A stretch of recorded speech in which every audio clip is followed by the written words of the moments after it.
折扇作为中国传统文化的一部分，有着悠久的历史和独特的艺术价值。在中国，折扇不仅是一种实用的工具，更是一门独特的艺术。今天，我将向你介绍中国折扇的历史、制作工艺和文化寓意，以便更好地让中国文化爱好者了解这个美丽的传统手工艺品。折扇的历史。折扇的历史可以追溯到古代中国，据说早在春秋战国时期，人们就已经开始使用折叠式的扇子。而最早的折扇则可以追溯到南北朝时期，当时的折扇多为宫廷贵族所使用。在明清时代，折扇逐渐普及到百姓之间，成为日常生活中不可或缺的物品。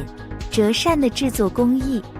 折扇的制作工艺非常精细，通常使用的材料有竹、纸、丝绸等。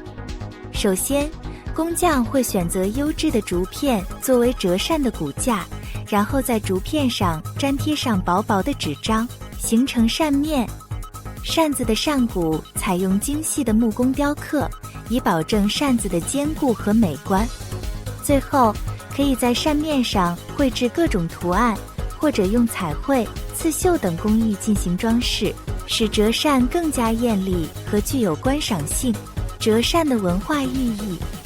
折扇在中国文化中有着丰富的象征意义。首先，扇面的形状通常为圆形，寓意着团圆和完整。其次，折扇在古代常被用作礼物，象征着对友谊和亲情的表达。折扇也常常被用于各种庆典和节日，是中国传统文化中不可或缺的元素之一。折扇的使用方法。教小朋友如何使用折扇也是很有趣的一部分。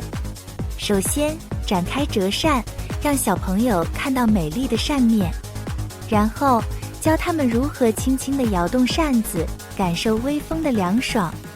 你还可以和小朋友一起学习扇舞，让他们在舞动的过程中感受到中国传统文化的魅力。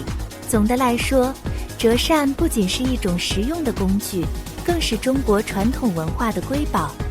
通过了解折扇的历史、制作工艺和文化寓意，小朋友可以更好地欣赏和理解这一传统手工艺品的美丽与价值。